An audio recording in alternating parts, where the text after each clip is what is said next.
Tengan todos muy buenas tardes o muy buenos días, dependiendo de donde nos estén mirando. Y así un saludo extendido a todos aquellos que van a ver este video también. Eh, Estamos en un nuevo estudio de una porción semanal eh, para Shah Bayetse, que significa Isalío. Ahí está la diapositiva para que la vayan leyendo, que está en el libro de Génesis, desde el capítulo 28:10 en adelante hasta el capítulo 32:3. Siempre esta porción es famosa por el evento de la escalera, ¿cierto? Siempre en todo el mundo, incluso en no religiones, ocupan esta como alegoría, ¿cierto? De la escalera de Jacob, ¿cierto? Aunque la ocupen de diferentes maneras, pero es algo que yo, por mi parte, siempre he visto la escalera de Jacob.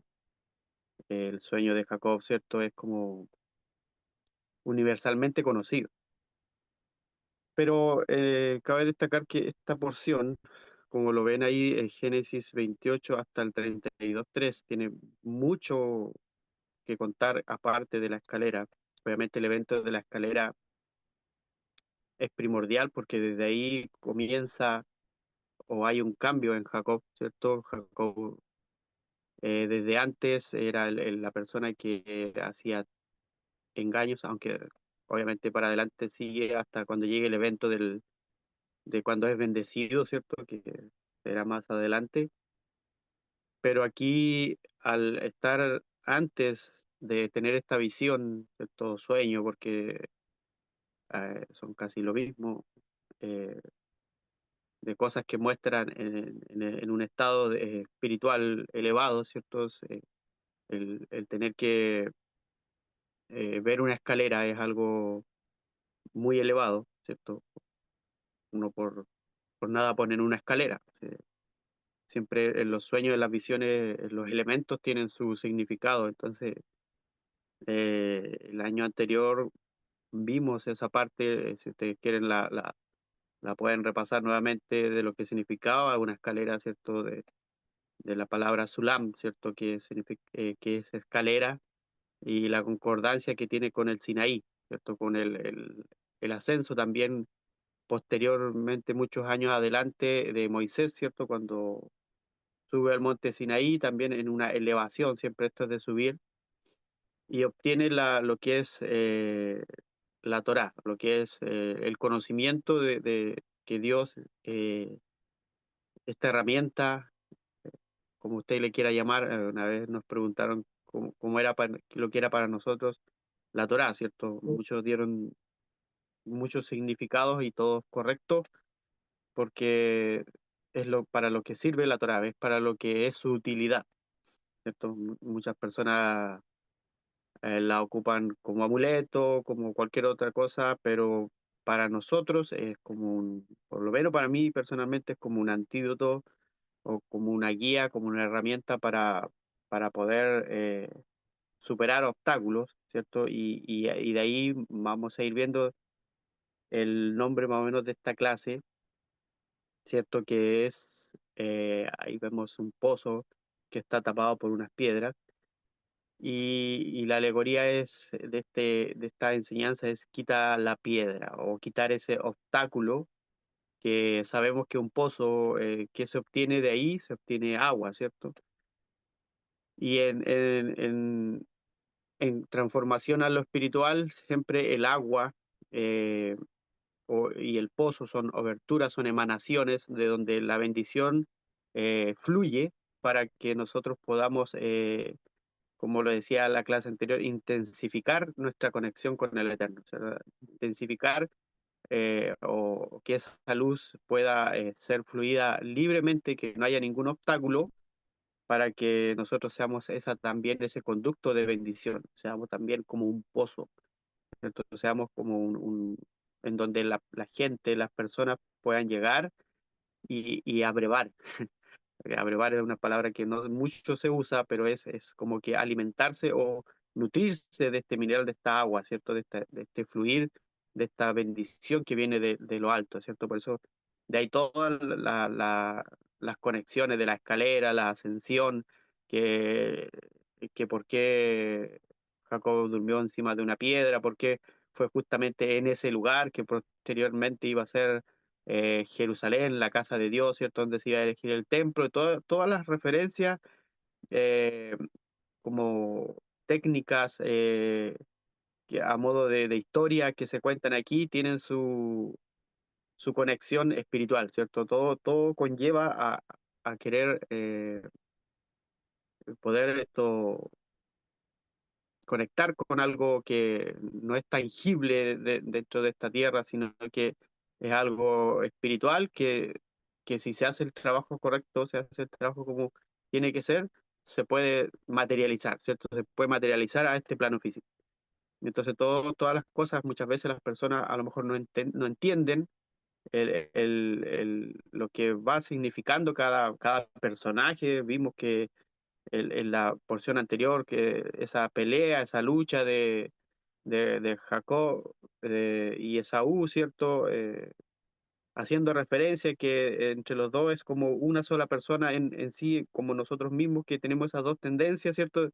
Esa batalla. Entonces, el,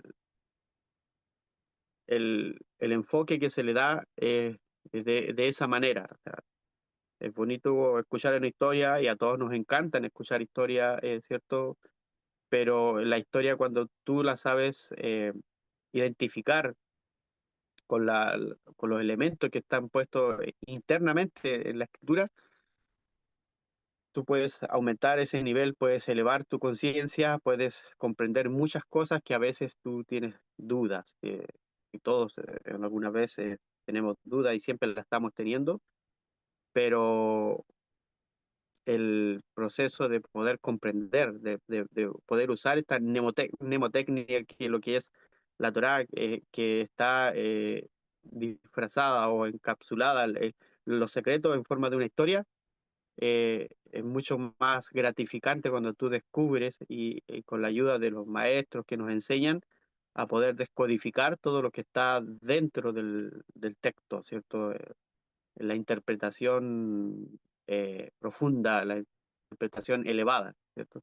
Hay cuatro niveles de interpretación, pero el último, el que es el Sod, lo que es el secreto, es el que te deja satisfecha tu alma, ¿cierto? Lo demás te puede dejar satisfecho en lo racional, en algunas cosas, aunque a veces lo literal no tiene mucho eh, racional, ¿cierto? Como por ejemplo que Isaac haya estado casado con su esposa y hayan pasado, no sé, 30, 40 años y no hayan tenido hijos. Todo eso tiene su significado. Entonces, como les decía, el tema central, el principal de esta porción era el de la escalera, el sueño de Jacob, como se le llama, pero yo me fui al capítulo 29 porque también está dentro de la porción y hablando de cuando, en el versículo 10, de cuando Jacob, dice aquí el texto de la Torá del versículo 10 del capítulo 29, dice que cuando Jacob vio a Rachel, o Raquel, hija de Labán, ¿cierto? Hermano de su madre, era su tío, dice, y al ganado de Labán, hermano de su madre, otra vez vuelve a repetir hermano de su madre, o sea, un hincapié, eso la escritura no lo pone al azar, ¿no? Como siempre decimos, no gasta tinta, no gasta espacio, sino que eso tiene su significado, pero que no lo veremos, sino que nos vamos a enfocar a lo que viene a continuación, de que se acercó, dice Jacob, e hizo rodar o quitar la piedra, ¿cierto?, de la boca del pozo, y abrevó, o alimentó, o dio de beber al ganado de Labán, hermano de su madre. Ahí otra vez, hermano de su madre sale tres veces. Cuando hay algo que redunda, hay que poner cuidado en eso. Entonces, en resumen, como les decía, esta porción, cuando sale Jacob, ¿cierto? Desde Beersheba, donde vivía, hasta Harán, Jacob llegó hasta el monte Moriah, ¿cierto? Y durmió allí toda la noche. Estamos hablando, haciendo un pequeño resumen de lo que es la porción en sí. Y dice que en una visión entró entre sueños, observó ángeles que ascendían o subían y bajaban por la escalera apoyada sobre la tierra, ¿cierto? Esa era la visión, que la escalera era una escalera grande, ¿cierto? Que unía el cielo con la tierra. De hecho, el año pasado el- la clase se llama Uniendo el cielo con la tierra. O sea, eso es lo que nosotros debemos llegar a optar, o sea, de unir lo espiritual con lo físico. O sea, que este plano físico no se quede en penumbra, no quede en tinieblas, sino que subir y bajar esa luz para que esa luz alumbre esta tierra, ¿cierto? Ese es el propósito que tenemos cada uno de nosotros. Y muchas veces no lo hacemos, en vez de iluminar, a veces apagamos, a veces opacamos. Entonces, este despertar que tuvo Jacob eh, le dio a entender ese motivo. Entonces, dice que cuando Dios se le apareció y le prometió que la tierra sobre la que estaba descansando le sería entregada a él y a su descendencia, o sea, a Israel, y que él retornaría a su hogar bajo su protección. Dice que al despertar, Jacob dice que consagró la piedra con la que había colocado como cabecera, ¿no es cierto?, como almohada, una piedra de almohada, imagínense, y allí levantó un altar y prometió que cuando regresara a su hogar, al hogar de su padre, porque él no estaba en donde estaba su padre, Isaac, dice que le ofrecería al Señor un diezmo o un décimo de todas las posesiones que él le otorgara y que regresaría a- al altar que había consagrado recientemente. Entonces dice que ya ahora viene lo que es la historia que vamos a ir viendo. Dice que llega a un pozo de agua, ¿cierto? De ahí la referencia de por qué mostramos el pozo, en un campo situado en los umbrales de Haram, y dice que observó tres rebaños de ovejas y a sus pastores que habían concentrado alrededor del pozo, se habían reunido y estaban sentados ociosos, o sea, sin hacer nada. Y Jacob se acercó a ellos y les preguntó de dónde eran, y ellos dijeron que eran de Harán, y le hablaron de Nahor, de Labán, hijo de Nahor. Entonces dice que allí estaba Raquel, la hija, también cuidando, la hija de Labán, ¿cierto? La cual iba a ser luego la esposa de Jacob. Y ella estaba cuidando las ovejas. Y uno de los pastores le señaló que ahí estaba la hija de Labán, ¿cierto? Y se habla que el día era largo y no era momento de reunir las ovejas aún, porque eso era lo que hacían los pastores antiguamente, que buscaban pastos, ¿cierto? Buscaban terrenos para ir a darle de comer a los animales, a las ovejas en este caso, y también les daban agua. Y después las reunían y para poder guardarlas, para que no se las roben. Entonces, entonces no era tiempo de reunir las ovejas, entonces se preguntan, ¿por qué no les dan ustedes agua y la llevan a pastorear al campo? Preguntó Jacob. Dice, no podemos hasta que no se reúnan los rebaños y todos los pastores juntos hagamos rodar la piedra o quitar la piedra de encima del pozo. Era como una tapa. Entonces, recién podremos darle agua a las ovejas, explicaron los pastores. Mientras estaban conversando, Raquel se acercó con las ovejas de su padre y cuando Jacob se acercó al pozo, la vio a ella, ¿cierto? Se acercó al pozo, quitó la piedra pesada con una sola mano y le dio de beber a las ovejas de Labán. Entonces dio a conocer a Raquel su relación familiar, ¿cierto? Que eran familia.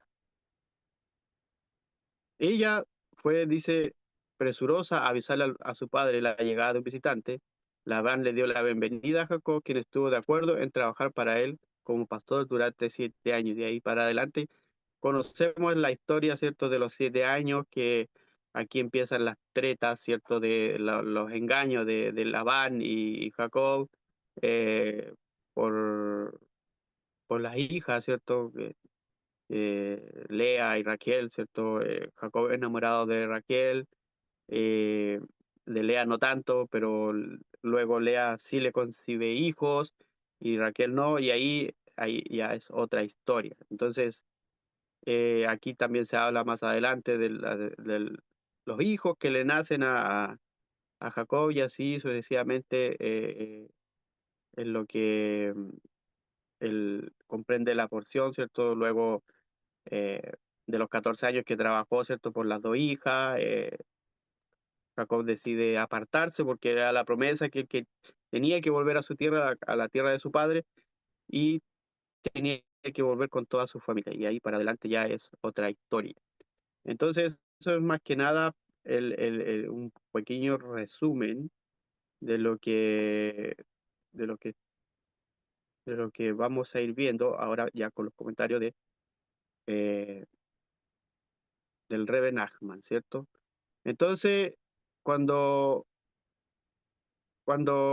Jacob vio a Raquel, ¿cierto? En el versículo 10, el hermano de su madre y el rebaño de Labán, el hermano de su madre, vuelvo a repetirlo, Jacob se acercó e hizo rodar la piedra sobre la boca del pozo y dio de beber al rebaño que Labán, el rebaño de Labán, perdón, el hermano de su padre, de su madre, perdón, el hermano de Rivka.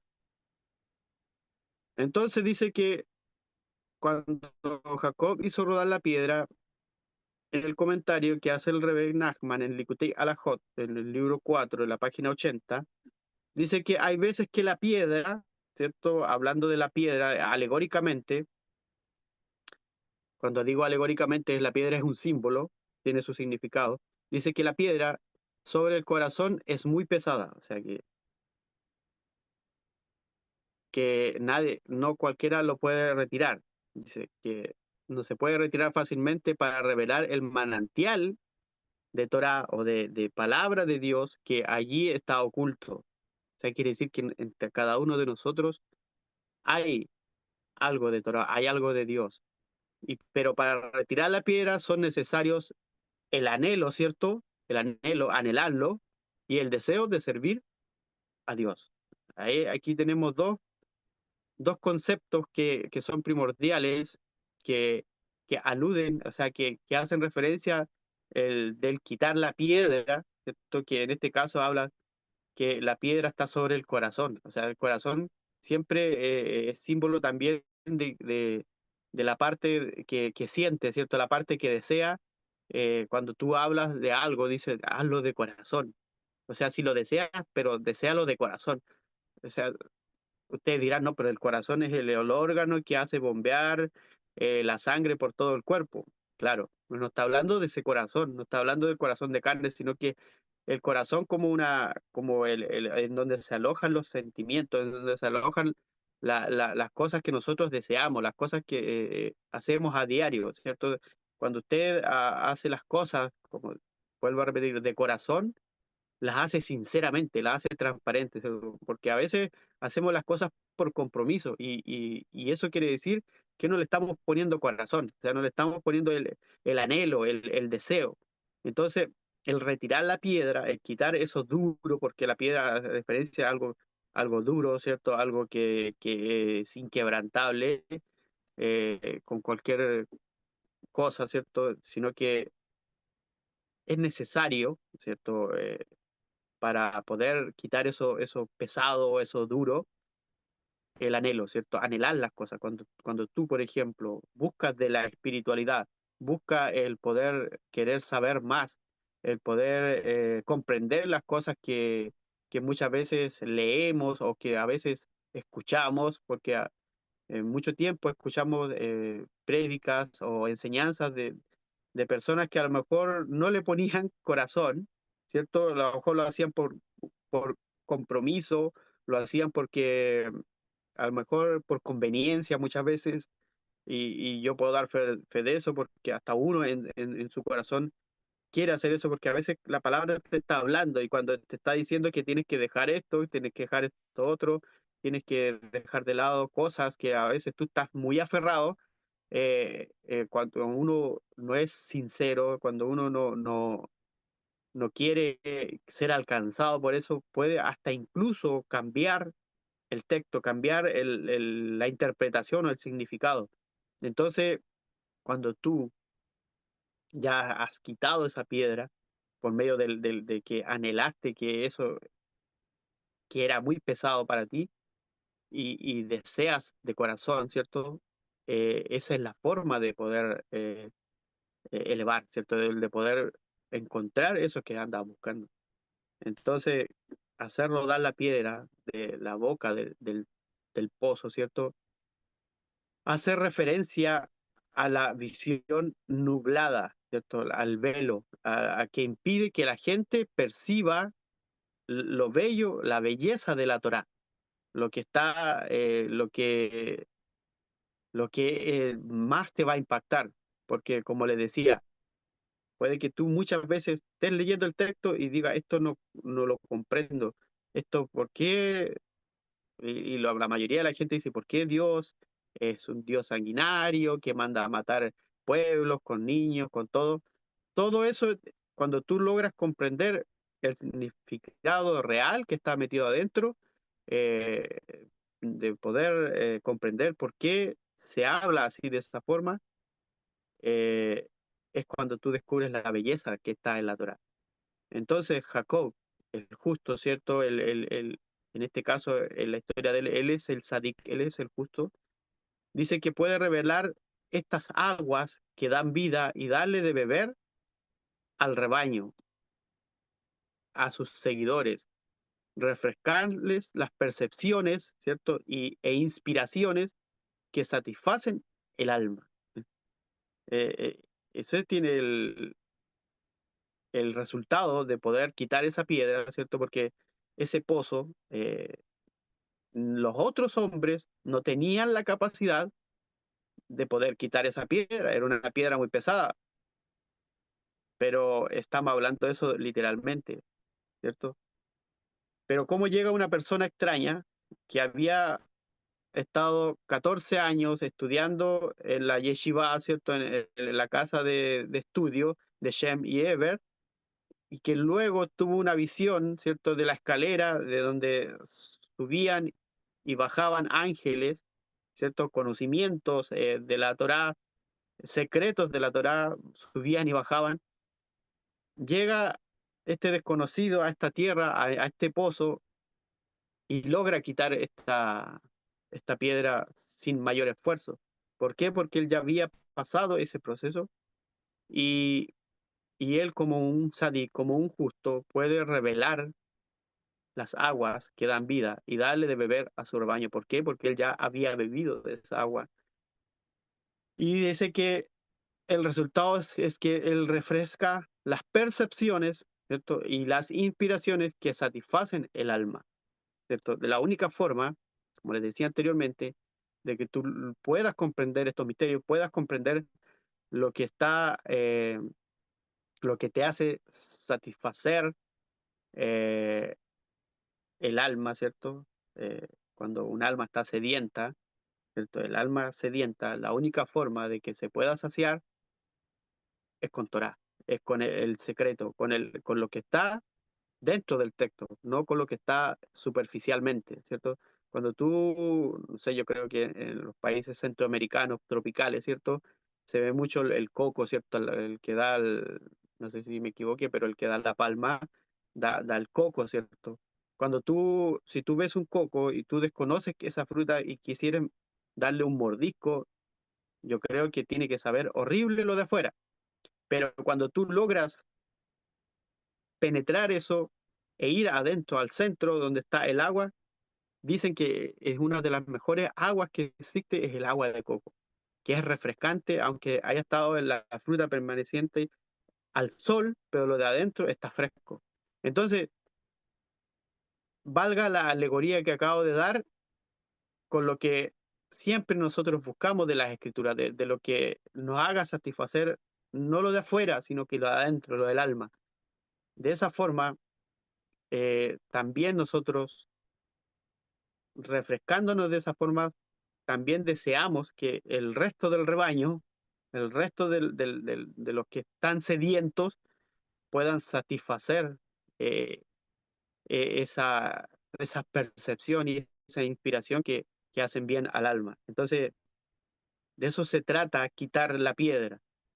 No, no siempre permanecer con ese obstáculo, ¿cierto? Entonces, en una parte, cuando el Zohar, ¿cierto? El libro que interpreta lo más profundo de la Torá, cuando dice que en el versículo, cuando enseña que se reunían todos los rebaños en aquel lugar, es decir, cuando se reunían en el pozo, el cual se refiere a, al plano físico, ¿cierto? El Malhut, que se le llama dentro del árbol de la vida, dice en Eclesiastés 1:7, dice, tal como está escrito, todos los arroyos fluyen al mar. Los arroyos que representan el misterio de la abundancia de las Sefirot o las emanaciones superiores, ¿cierto? Que son Jochma, Binah y Tiferet, marchan y fluyen a través del Geset en dirección al Malhut, denominado mar. O sea, el mar es donde llega todo, es Malhut, este plano físico, que a través de la abundancia de la Sefirot suprema, dice que hacen rodar la piedra de la boca del pozo, quitando del mismo el poder del juicio severo, ¿cierto? El cual solidifica como una piedra, ¿cierto? Y congela la abundancia, o sea, la detiene, la abundancia que baja desde lo alto, evitando que la misma descienda a estos mundos inferiores. Y entonces, dice, al estar bajo la influencia del poder del juicio severo, es llamado piedra. O sea, aquí lo que es, más que nada, la piedra es un juicio severo, ¿cierto? Eso es la tipificación de lo que era esta piedra. Ya que su abundancia dice que se solidifica como una piedra y nos surgen de ellas aguas hacia afuera. Y cuando estos arroyos llegan, ¿cierto? Se fortifica en el sur, o sea, en el plano físico, en el plano de abajo. Entonces, solidificar el agua, que es la abundancia espiritual. Como a este río cuyas aguas son abundantes, no se solidifican y no se congelan sus aguas como un río cuyas aguas son pocas, ¿cierto? Entonces, cuando estos arroyos llegan al plano físico, se fortifica y su agua es liberada, fluye y da de beber a los rebaños, como ha sido dicho, y como está escrito, dando de beber a todos los rebaños del campo, ¿cierto? Como lo explica muy claro, ¿cierto? Lo tipifica de esa abundancia, de que lo tipifica como el agua, ¿cierto? Y, pero cuando está esa piedra, es porque hay juicio severo en nuestras vidas, en nuestro actuar. Hay cosas que nosotros debemos, obstáculos quitar, ¿cierto? Como piedras, que están ahí sólidos, pero hay formas de poder quitarlas. Y ahí hemos visto de cómo hacerlo. Entonces dice que también la Torá nos enseña que luego volvían a colocar la piedra en su sitio, en la boca del pozo, ¿cierto? Porque había que dejarla tapada, haciendo regresar ese juicio. Porque el mundo necesita su juicio, ¿cierto? Es decir, que sea conducido con justicia para amonestar a los pecadores. Que esto es un trabajo, ¿cierto? Esto no es llegar y que, perdón, y que no haya que hacer algo, ese trabajo, ¿cierto? Porque perfectamente, como decía Jacob, como decía el versículo que Jacob quitó la piedra y, y dio a beber al rebaño de Labán, ¿cierto? Del rebaño que estaba cuidando Rachel, pero luego tenía que colocar la piedra porque si no iban a aprovechar estos hombres de mal corazón que no tenían la capacidad de quitar la piedra, entonces había que devolver otra vez la piedra para que ellos también hagan su trabajo. Muy fácil sería que todo lo tengan que hacer los justos, los sadik, enseñan, ¿cierto? Y dan las herramientas para que también nosotros podamos buscar eso, podamos hacer ese trabajo, no tener que comer pan de la vergüenza, ¿cierto? Y hacer que sentaditos, bien cómodos en nuestros quehaceres, en nuestras cosas cotidianas, que se nos venga todo de gratis. No es así, no es así. Cada uno de nosotros tiene que quitar su propia piedra, tiene que ablandar su corazón para que lo que está obstaculizando tenga su beneficio, porque es que es más satisfactorio que cuando tú comes de tu propio trabajo, de tu propio esfuerzo. Más te sientas y dices, todo lo que hoy poseo, obviamente gracias a las herramientas que nos da la luz infinita, pero también hay una cuota de esfuerzo de parte tuya.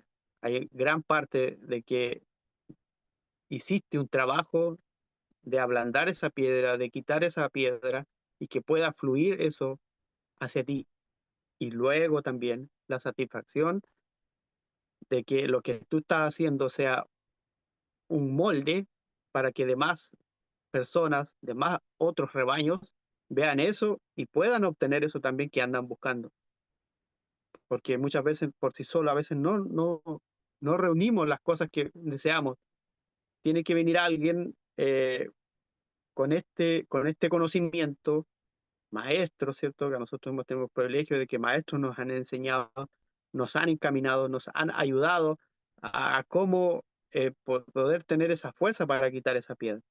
Entonces, dice Rashi aquí en uno de los comentarios, que dice que retiró la piedra tan fácilmente como alguien que saca el corcho de una botella. No fue algo dificultoso porque ya había hecho un trabajo previo. Las aguas del pozo representan la fe, ¿cierto? Que nutre y sustenta a la persona. La piedra representa esos obstáculos en la fe. Durante los días de Abraham e Isaac, dice que hubo una limitada cantidad de fe en el mundo. Aunque Abraham comenzó a revelar la fe e Isaac continuó con este esfuerzo, dice que la respuesta fue no muy significativa. Sin embargo, cuando Jacob comenzó a revelar la fe, hubo una mayor posibilidad de lograrlo. Así Jacob pudo retirar la piedra del pozo como si estuviese descorchando una botella, porque para entonces la fe se ha vuelto más accesible. O sea, es como que liberó, hizo una apertura de emanación de agua, en este caso tipificada el agua en la bendición, del conocimiento que fluye hacia las personas. En otras palabras, Jacob era la tercera generación, ¿cierto?, de Sadik, de patriarca, de aquellos que trabajan para instaurar la fe en la gente.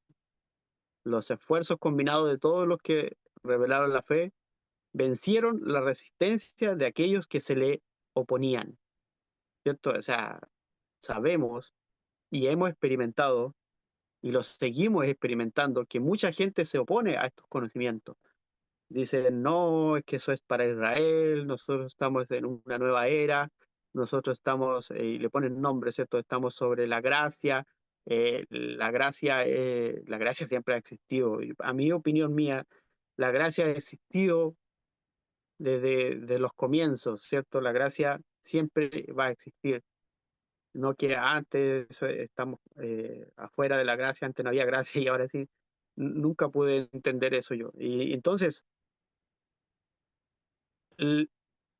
hay mucha resistencia, personas, eh, como dice en alguna parte algún profeta, cisternas rotas, ¿cierto? Que no contienen agua, que tú le puedes colocar agua y el agua se les va, o pozos sellados, ¿cierto? Con grandes piedras sólidas que no las pueden retirar por ellos mismos. ¿Cuál es el trabajo de nosotros? Quitar la piedra, quitar primeramente nuestra propia piedra, que en nuestro corazón duro muchas veces, y así, cuando ya esté ese fluir, enseñar. como lo estamos haciendo, gracias al bendito, enseñar cómo hay que quitar esa piedra. Y, y lo dijo aquí el reverendo. Lo dijo que tiene que primeramente existir un anhelo ferviente, un deseo de servir al Eterno, de ser parte, de formar parte de este grupo de personas, de Sadik, de justo, que quieren que los rebaños, estos que están a lo mejor desolados, que están descuidados, que están sedientos, que están pasando hambre, sed, puedan ser abrevados, ¿cierto? Puedan ser nutridos por esta bendición que fluye desde lo alto. ¿De dónde? De esa visión que vio Jacob en la escalera, esos secretos que subían y bajaban, que eran transportados o que venían de lo alto, ¿cierto? Y de esa forma, como siempre lo vamos a decir en la mayoría de las clases, cumpliremos o vamos cumpliendo el propósito con que fuimos puestos en este plano físico, de poder reparar, de poder de alguna forma ayudar a reparar esa desconexión inicial, ¿cierto?, del Adán, que somos todos nosotros también, y así poder en conjunto con todas las personas que anhelan y desean hacer esto, eh, formar un pueblo, formar una especie de personas que estén dirigiendo su mirada hacia solamente la luz y en el futuro venidero poder formar parte de esas personas que construyen, que alumbran y no de esas personas que destruyen o hacen penumbra. Entonces, estas cosas refrescan las percepciones y las inspiraciones que satisfacen el alma. Entonces, ¿cuál es nuestro trabajo? ¿Cuál es la enseñanza de esta clase? Es quitar ese obstáculo, quitar esa piedra, eso duro que muchas veces a lo mejor nos aferramos a eso y a lo mejor no podemos quitar porque no tenemos esa fuerza, esa capacidad, pero hay formas de hacerlo. Y las herramientas están todas ahí en la Torá. Están todas disfrazadas de historia, solamente que nosotros pedimos ayuda al Eterno para que nos revele ese manantial que está fluyendo dentro de esta escritura. Y esta ha sido la clase, la enseñanza del día de hoy que nos da esta referencia de poder hacer este trabajo que es para todos. No es solamente para los que enseñan, sino que el trabajo es, como lo decía ahí, Jacob quitó la piedra, pero luego la colocó. ¿Por qué? Porque tú también tienes que hacer ese trabajo. Amén. Así que si hay alguien que quiera decir algo, alguien que quiera acotar, preguntar, también está Jacob para si hay alguna respuesta para algo.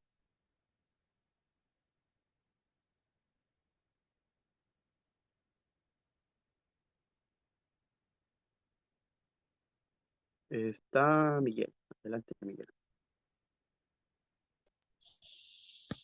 Sí, primeramente, muchas gracias, tocayo. Muchas gracias por la clase, la enseñanza de esta semana. Y como Amén. iniciaste diciéndolo, es una porción muy muy extensa con muchos secretos. Digo, yo he venido, soy de los más nuevos en este bendecido grupo, pero, pero cada vez, como tú dices, que nuestra alma comienza a recibir esa agua, que es lo que ahora nos mencionas, es cómo identificar eh, que todos tenemos esas piedras, a veces pesadas, a veces que no nos damos cuenta, pero que con la herramienta y con los preceptos de la Torah podemos ir quitando. eh, Tal vez no sea sencillo, ¿sí? Así como lo mencionas para Jacob, eh, él ya era un justo, tal vez por eso para él parecía no ser tan difícil. Entonces nos muestra el camino, nos muestra el camino que todos podemos seguir de alguna forma identificando y haciendo esa conciencia. Entonces, las enseñanzas que nos van quedando en cada porción es, como bien lo dices, para ir creciendo y haciendo de cada acto, pues algo que nos deje no nada más el aprendizaje, sino ponerlo en práctica y compartirlo. Entonces, te agradezco bastante, Cayo. Gracias también a Jacob, que él es el que nos va también guiando y a todos también, como la porción de las mujeres de ayer también, muy, muy bendecida y muy bonita. Gracias y Shabbat Shalom para todos. Amén. Gracias a ti por tu comentario, por tu acotación y así tal cual como lo dices. Jacob tuvo que hacer un trabajo previo y por eso se le hizo sencillo quitar esa piedra. Así que el trabajo previo también tenemos que realizarlo. Así que gracias y saludos para allá, para ti y tu familia. Manuel, Pastor Manuel, adelante.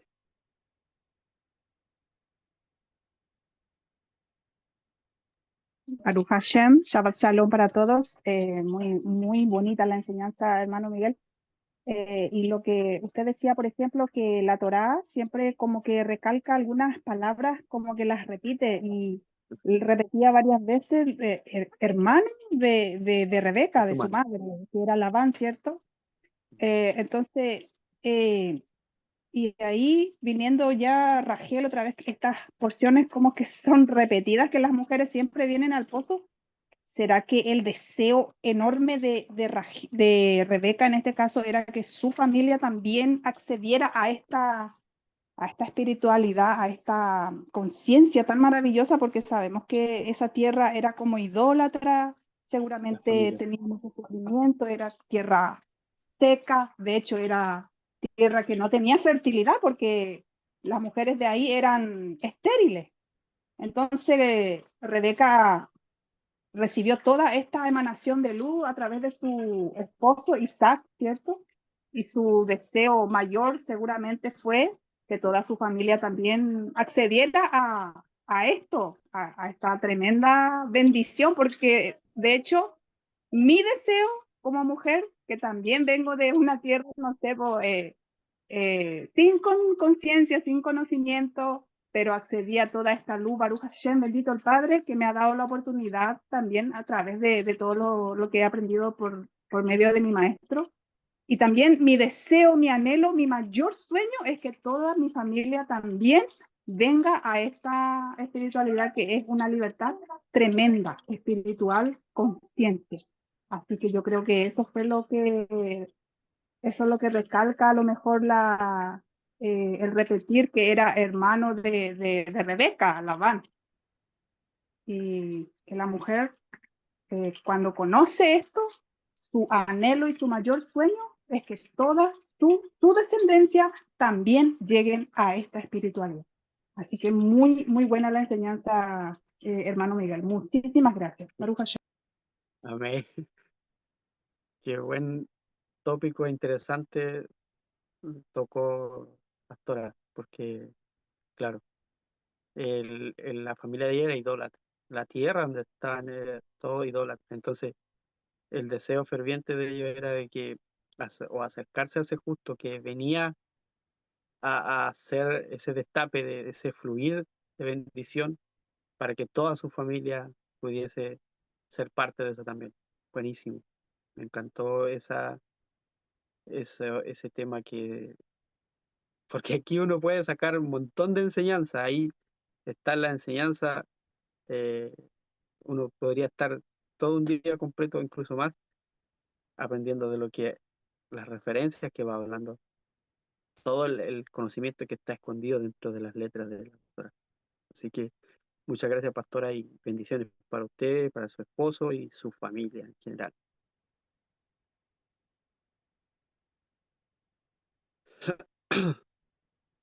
¿Alguien más?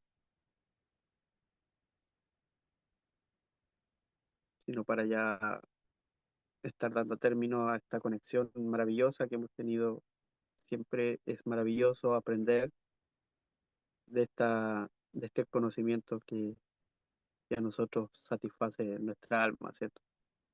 Así que al no haber más, por mi parte yo me despido de cada uno ustedes les agradezco por todo el apoyo de poder y ese deseo, ¿cierto?, de poder alimentarse de Torah. Así que Shabbat Shalom, sigan disfrutando y nos vemos hasta una próxima. Adiós. Shabbat Shalom. Hasta la próxima, Miguel. Muchas gracias. Amén. Shabbat Bendiciones. shalom. Gracias. Gracias, Miguel. Adiós.